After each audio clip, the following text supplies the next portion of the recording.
Tao Suxin, sahabat Yan Niang, jatuh ke dalam air. Marquis menyelamatkan hidup saya. Aku bersedia melayanimu sebagai selir seumur hidupku. Tao Suxin dengan kasar melompat di depan orang tuanya dan berteriak. Ayah saya menendang wajahnya, tidak menunjukkan seperempat. Nenek mendesak ibu saya untuk bermurah hati kepada Tao Suxin. Sebuah kata dari ayah saya, dan nenek melarikan diri. Saya iri pada ibu saya lebih dari apapun dalam hidup saya. Saya punya suami yang hebat. Saya akan tinggal bersama ibu saya, menghadiri perjamuan bunga yang diadakan oleh kediaman Pangeran Sung Eun, sahabat ibu saya, Tao Suxin, yang sudah pulang ke rumah bersamanya. Dia harus ikut bersama kami. Ibu, dia sendirian sekarang. Saya hanya akan mengatakan ya, tapi saya tidak menyangka terjadi kecelakaan di tengah-tengah pesta bunga. Tao Suxin secara tidak sengaja jatuh ke dalam air, diselamatkan oleh seorang pria. Ketika kami sampai di sana, dia ditahan oleh para suster tua. Saya tidak bisa berhenti menyeka mata saya. Ibu saya dan saya mendengar tentang hal itu. Pergilah ke sana sekarang. Dapat melihatnya tanpa halangan, mengatur napas. Namun, yang tidak kami duga adalah air menetes dari kepala Tao Suxin, mengenakan pakaian pria. Ketika dia melihat kami, dia berkata Wen Hui kepada ibu saya, demi persahabatan kita selama ini, Anda bisa memarahi saya karena Marquis He. Anggap saja ini seperti menyelamatkan hidup saya. Jika tidak, saya harus mati untuk membuktikan bahwa saya tidak bersalah. Dia berlutut di kaki ibu saya. Hal yang menyedihkan untuk dikatakan. Ibu dan saya saling memandang satu sama lain. Keterkejutan terpancar di mata mereka. Ibu belum menoleh ke belakang. Saya tahu dia belum menerimanya. Fakta bahwa sahabatnya mendambakan suaminya. Jadi, saya adalah orang pertama yang mengalami kaki dingin. Bawa ibuku ke belakangmu. Lihatlah ke bawah pada dirinya. Tao Ye, ibuku selalu memperlakukanmu dengan baik. Anda menertawakannya. Suamiku, tidakkah kamu merasa malu? Tidak, saya tidak bermaksud demikian. Tao Suxin mendongak dan berkata dengan panik. Air mata pun menetes. Saya jatuh ke dalam air. Marquis lah yang menyelamatkan saya. Saya sudah melakukan kontak kulit ke kulit dengannya. Jika dia tidak menginginkan saya, apakah saya masih memiliki kesempatan? Katanya dia dengan getir menatap ibuku. Wen Hui, Anda tahu, saya baru saja beristirahat. Saya memiliki reputasi cinta. Jika Anda dikabarkan berselingkuh, ini adalah akhir dari hidup saya. Hidup Anda sudah berakhir. Apa yang harus saya lakukan dengan itu? Ibu saya menepuk saya. Saya akan memberikan ruang untuk ibu saya sekaligus. Dia menatap Tao Suxin dengan mata yang sedikit dingin. Apakah Anda yakin itu adalah He Jiang? Tao Suxin segera menganggukkan kepalanya. Benar, dari berbagai sudut pandang, Saudari Wan dapat memberikan kesaksian. Jika Anda masih tidak percaya, Anda dapat mengetahuinya dengan bertanya kepada Marquis.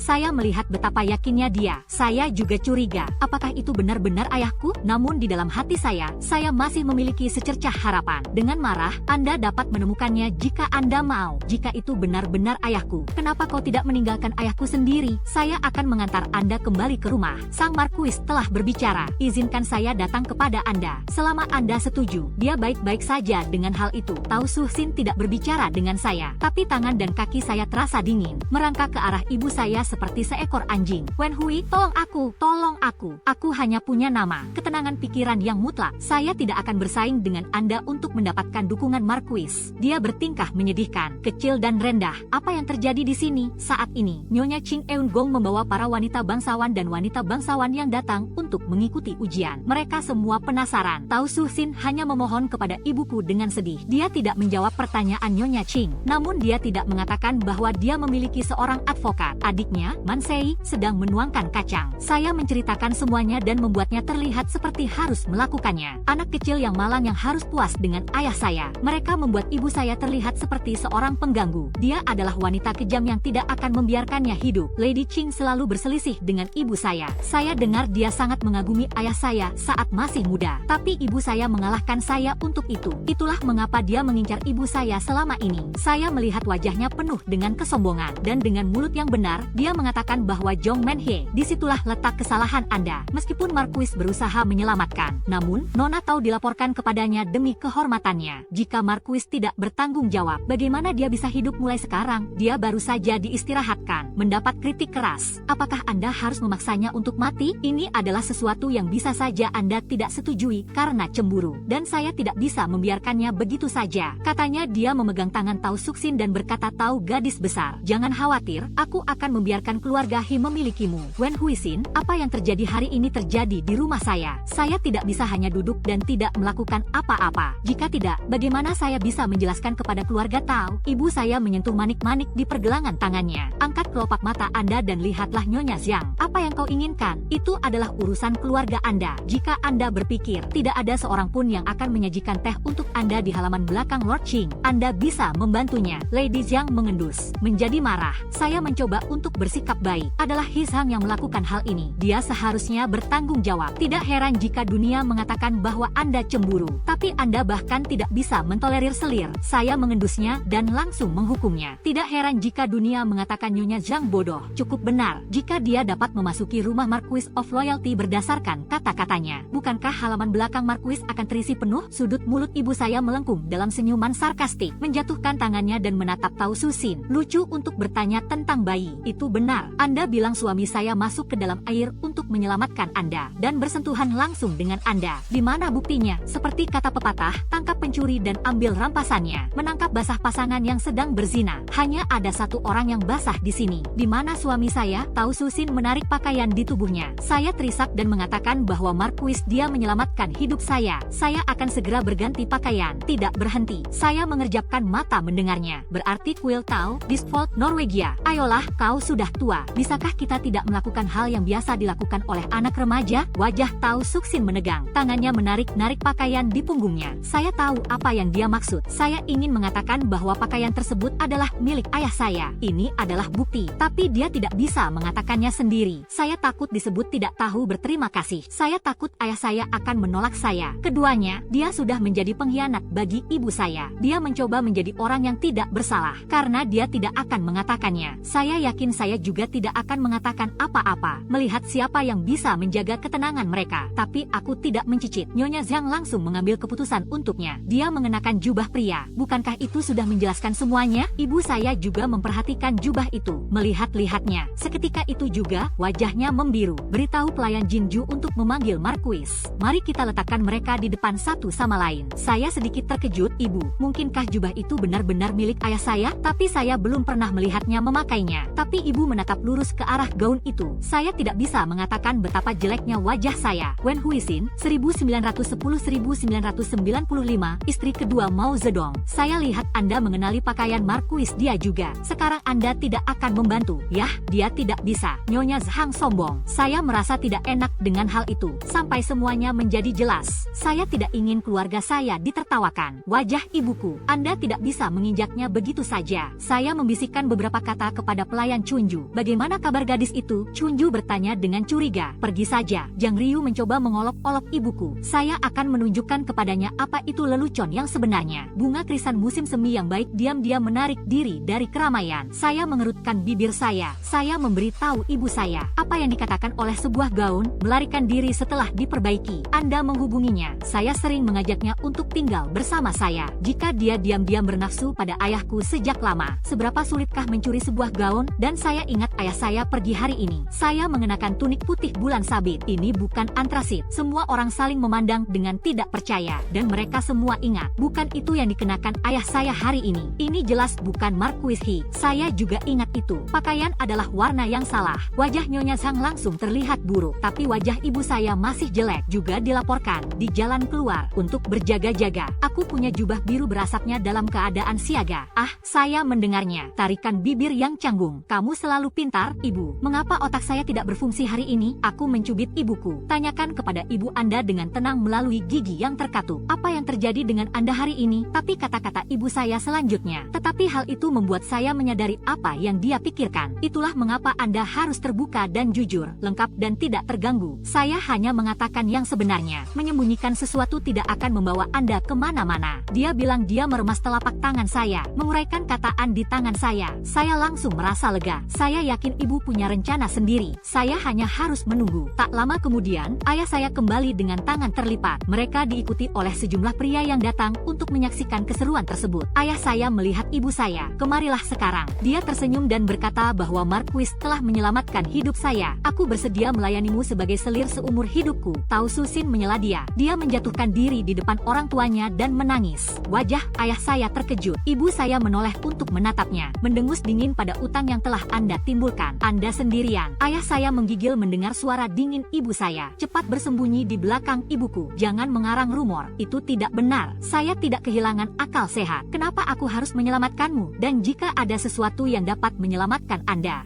akan memberi saya 10.000 tael emas. Ucapan terima kasih akan lebih baik. Saya Saya tidak butuh menantu perempuan. Saya memandang Tao Suhsin, putih dan kaku. Jelas, dia tidak menyadari bahwa ayah saya sangat tidak simpatik. Saya tidak percaya Anda tidak mengenalinya, dan Anda ingin menggigitnya dengan keras. Dia mungkin sedang bersemangat sekarang. Ketakutan, jangan berpura-pura. Marquis He, Nyonya Hou mengenali jubah itu sebagai milik Anda. Wajah Zhang Liushi juga tidak terlihat bagus. Namun dia tidak lupa untuk berjuang demi Tao Suhsin. Dia mencoba menjodohkan ayah saya dengan Tao Suhsin. Ayah saya mendengarnya, berjalan mendekat dan mengambil segenggam pakaian dan mengamati. Tao Suhsin memegangi tubuhnya dan berteriak, seolah-olah ayah saya lelah berada di sana. Dan dia menatap ayah saya dengan sedih. Ayah saya buta seperti kelelawar. Tidak hanya tidak ada uang untuk menghubunginya, dia mengangkat jubahnya seperti seorang penjahat. Apa yang Anda maksud dengan itu? Pria yang memiliki setelan ini adalah orang yang telah menyelamatkan hidup Anda. Tao Suhsin telah mengubah wajahnya lagi. Ini adalah rasa malu seorang gadis kecil. Sebuah anggukan halus. Sayang sekali dia tidak mau memikirkannya. Mereka semua sudah setengah baya. Apa yang menarik dari jenis penjilat seperti ini? Saya hampir muntah. Orang-orang yang baru saja datang bahkan lebih jijik lagi. Ayahku gusar. Tidak perlu lagi menatapnya. Sebaliknya, dia berbisik di telinga ibu saya. Ibu saya sangat terkejut. Tentu, ada begitu banyak orang di jalan. Saya tidak bisa mengatakan itu. Ayah saya berbisik kepada ibu saya. Orang-orang penasaran. Saya juga penasaran. Tapi sekarang bukan waktunya untuk bertanya. Kita tunggu saja orang tua saya berkumpul dan membenahi keramaian. Ibu saya melihat Peci dari sisi ayah saya. Anda bertekad untuk memberikan diri Anda kepadaku. Anda hanya mencoba menyelamatkan hidup saya, bukan? Meskipun Tao Suhsin merasa aneh, tapi saya tidak terlalu memikirkannya. Saya hanya berpikir bahwa ayah saya ingin terlihat baik. Ini adalah pengakuan yang tenang. Dia mengira ibu saya tidak bisa menolak ayah saya. Saya sependapat dengannya, hampir tidak disadari. Kata-kata ibu saya penuh dengan lubang yang bisa dimasuki olehnya. Dia tidak sabar untuk menganggukkan kepalanya. Ya, Anda tidak akan mengingkari janji Anda, bukan? Tidak pernah mengingkari janji. Saya bisa menandatangani surat selir dengan segera. Itu melegakan. Ibu saya, Wenyan, tersenyum dan berkata, karena Anda sangat berterima kasih. Marquis tidak bisa memperlakukan Anda dengan buruk. Anda tidak perlu mengasihani diri sendiri. Mari menjadi selir atau istri. Tao Suhsin menatap ibuku dengan kasar. Wen Hui, apakah Anda bersedia menjadi setara dengan saya? Aku tahu itu. Anda telah menjadi yang terbaik bagi saya sejak saya masih kecil. Anda tahu bahwa ibu saya baik kepada Anda. Tapi kau menggali ibuku. Dia pengecut. Aku meringis. Pertanyaan yang aneh. Apa yang salah dengan Anda? Saya tidak percaya mereka ingin menjadikannya sebagai istri. Anda tidak menginginkan ayah saya lagi, bukan? Ayah saya menatap saya dengan tajam. Anak-anak berbicara dari pantat mereka. Apa yang Anda bicarakan? Aku cemberut. Tunjuk kembali. Sudah diatur. Yah, aku Yin melihat ke arah Zhang Liushi dengan senyuman yang penuh makna. Mari kita lihat apakah dia masih sombong sekarang. Gaun ini memang milik tuan saya, tapi hari ini dia memberikannya kepada seorang pengemis di jalan, yaitu tuannya yang sekarang. Itu pengemis. Saya mendengar ibu saya mengatakannya, menjadi sangat gembira. Oh, begitu. Tidak mungkin. Bagaimana keluarga saya bisa bercampur dengan pengemis? Hang Liu tidak mempercayainya. Jika Anda cemburu dan tidak tahan dengan selir, katakan saja. Mengapa Anda harus mempermalukan Nona Tao seperti ini? Dia ingin menikahkan Nona Tao dengan seorang pengemis. Itu sangat jahat. Semua orang di jalan melihatnya. Itu tidak benar. Ayah saya menaruh kedua tangannya di belakang punggung. Seram. Pengemis tidak boleh masuk. Ada kemungkinan lain. Beberapa dari mereka menyuruh seorang pengemis untuk mengambil baju ini dan menanamnya. Saya tidak punya yang tidak seperti itu. Tao Suhsin merangkak ke kaki ayah saya lagi. Saya ingin merobeknya 100 kali. Menjauhlah dari ayahku. Marquis, kamu tidak bisa melakukan ini padaku. Kamu yang memelukku tadi. Tapi ayah saya menundukkan kepalanya. Katakan dengan tatapan mata yang dingin. Anda adalah orang yang memiliki anak laki-laki. Besho sudah memberikan pengaruh buruk padanya. Sekarang Anda mencoba untuk menghancurkan karirnya. Peatrinius berbicara dengan penuh kengerian. Bagaimana Anda bisa begitu kejam? Saya mengerutkan kening dan berpikir bahwa ayah saya memiliki masalah dengan sikapnya. Ibu, menurutmu kenapa ayahku mengancamnya? Ibu saya menyentuh kepala saya. Memiliki ekspresi wajah yang ramah. Tetapi nada suaranya lembut dan jinak. Anda tidak perlu tahu banyak. Bukan hal yang buruk bagi pasangan untuk menjadi sedikit bingung kadang-kadang. Saat itulah keadaan berubah menjadi lebih buruk. Dari dalam bayang-bayang muncul seorang pria dengan bekas luka di wajahnya. Begitu dia muncul, dia berkata bahwa Marquis adalah orang yang menyelamatkan Nona Pig. Anda menyuruh saya untuk memberikan pakaian saya kepada seorang pengemis. Tapi pakaiannya sangat cantik. Pengemis tidak berani memintanya atau memakainya. Bawahannya memberikan miliknya kepada pria itu. Jubah yang menutupi dirinya sendiri. Tolong hukum aku. Tidak mungkin. Bagaimana mungkin itu kau? Jalang jelek. Tao Suhsin berkata dengan penuh semangat. Saya sedikit di luar kemampuan saya. Ayah saya mendengarnya. Tendang ke atas. Beraninya kau menyebutnya jelek? Dia telah menyelamatkan hidup Anda. Jangan jangan marah padaku, Marquis. Memang benar bahwa saya terlalu jelek. Pria itu bergegas menghentikan ayah saya. Jika bukan karena bekas luka ini, Anda juga pria yang baik. Jika bukan karena rasa bersalah karena telah menyelamatkan nyawa ayah saya. Tiba-tiba ayah saya menatapnya dengan tajam. Bagaimana menurutmu? Wanita ini ditolak, dan dengan sebuah botol. Aku tak ingin kau menikahinya. Apa yang Anda perjuangkan? Biarkan saja dia menikah dengan pengemis. Ayah saya memandang Tao Susin dengan niat membunuh. Tapi diam-diam saya merasa lega. Bawa ibuku. Jadi begitulah adanya. Siapa Heng Lin ini? Dia adalah letnan ayahmu. Dan kemudian hal itu membuatnya cacat. Dan secara sukarela menjadi penghibur bagi ayahmu. Dia adalah seorang dermawan besar bagi Marquis of Slongi dan ayahmu. Jadi, ini untuk menutupinya. Aku hampir mengira ayahmu berselingkuh dengan Tao Susin. Dan saya meludahkan lidah saya dengan malu-malu. Saya pikir ayah berselingkuh dengan Tao Susin. Jika itu masalahnya, paman ini, apakah kamu akan menikah dengan Bibi Tao? Mari kita lihat apa yang Nona Tao inginkan. Paman Yokobayashi mengatakan tidak. Aku tak bisa menikah denganmu. Tao Susin bangkit. Tutupi wajah Anda dan larilah. Heng Lin, jangan marah. Saya akan memperkenalkan Anda pada seorang wanita muda. Wajah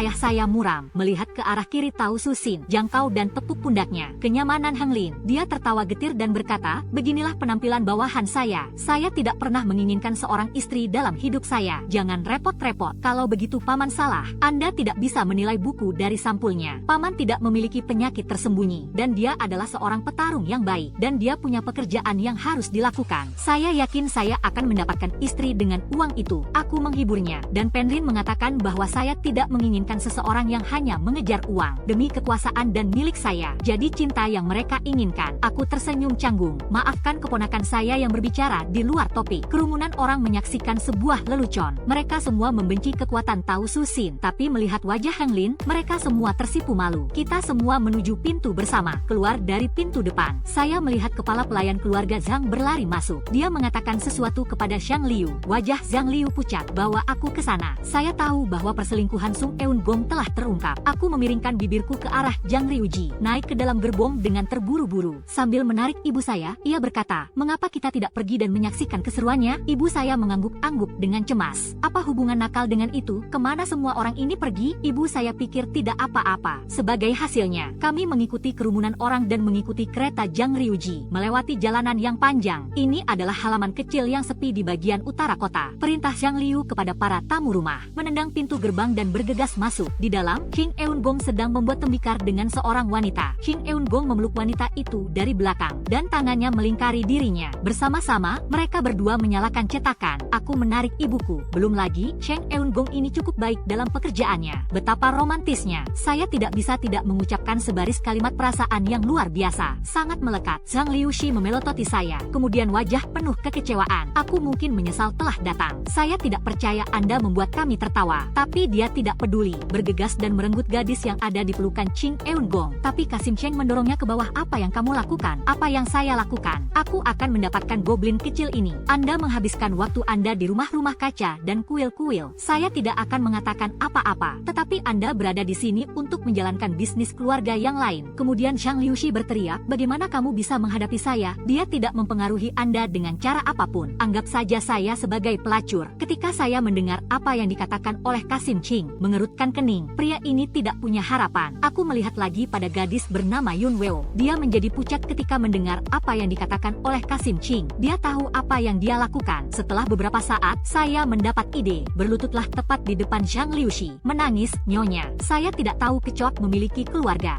Dia terus mengatakan bahwa dia adalah seorang pejabat pemerintah yang istrinya sudah meninggal. Jika tidak, saya tidak akan berkomitmen padanya. Apa yang Anda bicarakan? King Eun Gong sangat marah hingga wajahnya berubah menjadi hijau dan putih. Kecoa, kamu seharusnya tidak berbohong padaku. Ji Yun He menangis terseduh-seduh dengan raut kesedihan di wajahnya. Selanjutnya, kami tidak memiliki hubungan lagi. Pergilah. Apa? Cheng Eun Gong sangat terkejut. Menarik Yun Weo di depan umum. Yun Weo, kau tidak bisa meninggalkanku. Saya tidak bisa hidup tanpamu. Saya mengernyit 2 kali. Yun Weo ini adalah yang terbaik. Pekerjaan yang bagus untuk mendapatkan yang terbaik darinya. Tidakkah Anda melihat saat Cheng Eun Gong diseret pergi? Anda terlihat seperti langit runtuh, bukan? Zhang Liushi menatap ibu saya. Jangan sombong. Saya tidak percaya pada manusia. Anda dapat mempertahankan seorang wanita selama sisa hidup Anda. Namun ibu saya tidak berpikir demikian. Ia berkata, apapun yang bisa kamu pikirkan, pasti bisa kamu lakukan. Itu mungkin. Anda bahkan tidak bisa memikirkannya. Tentu saja tidak mungkin. Saya menjulurkan lidah saya ke arahnya. Dengan tepat, ibu dan saya pulang bersama. Kami belum masuk. Kepala pelayan sedang dalam perjalanan. Nyonya, akhirnya kau kembali. Apa yang terjadi? Wanita tua itu ada di sini. Nenek apa? Alis saya berkerut. Saya bahkan tidak berminat untuk makan melon. Nenek dari pihak ibu. Tidak mungkin orang asing dalam suasana hati yang garing, bukan? Wajah ibu saya terasa dingin. Berjalan ke ruang depan dengan gravitasi yang tinggi. Duduk di bagian atas. Ibu hari ini, mengapa Anda memikirkan saya? Putri Anda yang tidak populer. Wajah nenek langsung menjadi gelap. Aku, ibumu. Apakah itu yang seharusnya Anda katakan kepada saya? Memang benar bahwa seekor ayam bisa menjadi burung phoenix. Saya tidak bisa menyingkirkan tikus kano yang kasar itu, karena ibu saya menganggap saya tidak terlalu penting. Mengapa datang padaku? Saya mencari 7 binatang yang merasa telah hidup terlalu lama. Ibuku berkata dengan lemah. Ibuku hanya, saya suka ketika saya melihat nenek saya dan melihat ekspresi kejam di wajahnya. Dia sangat menyebalkan. Saya kehilangan ibu saya saat masih kecil. Dia mengadopsi Zhong Chaiwei sebagai anaknya. Kemudian orang-orang asing menemukan saya dengan susah payah. Bukan hanya dia tidak menebusnya dengan ibu saya, dia tidak menyukai kenyataan bahwa dia dibesarkan di negara ini. Saya merasa dia telah dipermalukan. Dia memperlakukan ibu saya dengan jijik dan kasar. Dia selalu mengatakan kepada ibu saya untuk membiarkan Zhong Chaiwei lebih unggul. Kemudian, Zhong Chaiwei membuat kesepakatan dengan para bandit mengambil ibuku. Jika bukan karena kemampuan menulis ibu saya dan diselamatkan oleh ayah saya, ibuku tidak akan mati. Sisa hidupnya hancur. Ayah saya jatuh cinta pada ibu saya pada pandangan pertama, menawarkan untuk menikahi ibu saya sekaligus. Tapi nenek tahu bahwa ayah adalah putra Markuis dari Zhongyi. Kau menginjak ibuku untuk menikahkan Zhong Chaiwei. Untungnya, ayah dan ibu saya menjadi lebih akrab dalam perjalanan pulang ke rumah. Ayah saya tidak mengatakan ya. Dia mengatakan bahwa jika dia mencoba sesuatu, saya tidak keberatan mengirim orang kembali ke tempat kerja. Nenek khawatir reputasi Zhong Chaiwei akan hancur. Mari kita berhenti. Idiom, melepaskan. Ibu saya sudah melakukan ini selama bertahun-tahun, kecuali benar-benar diperlukan. Senang rasanya bisa kembali ke rumah kakek dan nenek saya. Dia tidak pernah melihatnya lagi. Saya telah mengalami beberapa kali pertemuan, tapi menurut saya, yang dibicarakan oleh nenek, seorang putri yang dibesarkan dengan hati-hati dari keluarga bangsawan, tidak ada yang luar biasa. Hal-hal kotor yang dilakukan Zhong Chaiwei, saya mungkin tidak bisa makan selama berhari-hari. Jepit bahu agar kuat. Ditinggalkan oleh mantan suaminya, menikah lagi sebagai Markuis Jishi dari Yongning. Tetapi setelah Markuis Yongning lumpuh, saya berinisiatif untuk meminta surat cerai. Sekarang dia hanya hidup dari darah dan dagingnya. Nenek selalu membicarakannya, dan dia berani mengatakannya. Seperti Chaiwei saya, dia mandiri dan mandiri. Beberapa di antaranya hanya karena nenek selalu mengatakannya. Saya telah melakukan pelanggaran serius. Di manakah pesta-pesta saat ini? Saya bahkan tidak mengundang keluarga sang ibu dan anak perempuan. Mereka telah menjadi bahan lelucon di seluruh dunia. Dan Anda begitu penuh dengan diri Anda sendiri. Saya menyilangkan tangan saya dengan suara dingin. Nenek, jika kau datang, itu untuk tujuan membunuh ibuku. Pergilah. Ini adalah keluarga He dari Marquis of Loyalty, bukan giliran keluarga Zhong yang menjadi korban bullying di sini. Ibu kepala dari rumah Marquis dari Zhongyi. Nenek marah. Tidak seperti yang terlihat. Ibumu membesarkanmu untuk menjadi vulgar seperti dia. Saya berdiri dan menginjak meja di sebelahnya, meremehkanku. Saya tidak tahu apakah itu vulgar atau tidak, tapi saya tahu bahwa saya adalah putri pertama Marquis of Loyalty. Menyala, terlahir mulia. Saya tidak memerlukan persetujuan Anda untuk menambahkannya. Bayi itu berdiri. Anda adalah seorang senior. Bagaimana Anda bisa begitu kasar? Saya mengendus dan menarik kaki saya. Kembali dan duduklah. Ibu saya langsung berkata, saya tidak tahu apa yang Anda ingin saya lakukan hari ini. Anda adalah orang yang berpikiran sempit. Kecemburuan hati vegetarian, idiom, kecemburuan orang kaya dan berkuasa. Saya selalu menjadi teman Anda. Sekarang dia telah dirusak oleh suami Anda. Setidaknya Anda bisa memberi saya gelar selir. Dan sekarang dia menembak dirinya sendiri. Jika Chaiwei tidak menyadarinya, dan dia sudah mati, Anda tidak memiliki hati nurani. Kami berteman dengan keluarga Tao. Bagaimana saya bisa menjelaskan hal ini kepada keluarga Tao? Oh, jadi kau tidak mati? Ibu saya berkata dengan tatapan kasihan dan iba. Ini adalah kesalahan Zheng Chaiwei. Tao Susin ditolak. Saya telah kehilangan kepolosan saya lagi. Kematian adalah akhir dari dunia. Mengapa Zheng Chaiwei menyelamatkannya? Bukankah hal ini menyeret seseorang untuk menderita di dunia? Saya mendengus sambil tertawa. Ibu benar. Seorang pria memiliki keindahan seorang pria. Zhong Chaiwei adalah penjahat pada pandangan pertama. Kau jalang beracun. Nenek saya menunjuk ke arah ibu saya dan memarahinya. Siapa yang berani memanggil nama istri saya di rumah saya? Ayah saya saya masuk dengan membawa timbangan. Oh, itu ibu mertua Anda. Kenapa kau tidak memberitahuku kalau kau akan datang? Penglin dan beritahu ayah mertua. Mengapa ibu mertua di sini sendirian? Saya tidak takut dirampok oleh bandit. Ekspresi nenek membeku, memerah karena ketakutan. Anda tidak membutuhkan saya. Aku akan kembali. Tidak ada bandit di kota ini. Di sana juga terdapat penembak bunga. Saya menjual ibu mertua saya dengan film. Anda bisa menjadi ibu rumah tangga dan juru masak. Ayah saya menyipitkan matanya dan berkata, nenek sangat ketakutan. Saya tidak bisa memikirkan hal lain. Bangun sekarang. Dia pergi bersama saudara perempuannya. Saya mengacungkan jempol saya dengan kedua tangan. Ayah saya adalah yang terbaik. Tentu saja sang ibu juga tidak terlalu buruk. Sang ibu, di sisi lain, menatap, melirik ke arah ayahnya. Tahu Suhsin, kau sendirian. Huir tidak bisa menyalahkan saya. Saya tertembak di kepala. Ayah saya dengan cemas mengejar ibu saya. Saya melihat Paman Yokobayashi bergeser dari satu sisi ke sisi lain. Ajushi, saya pikir wajahmu mungkin masih bisa diselamatkan. Jangan hibur aku,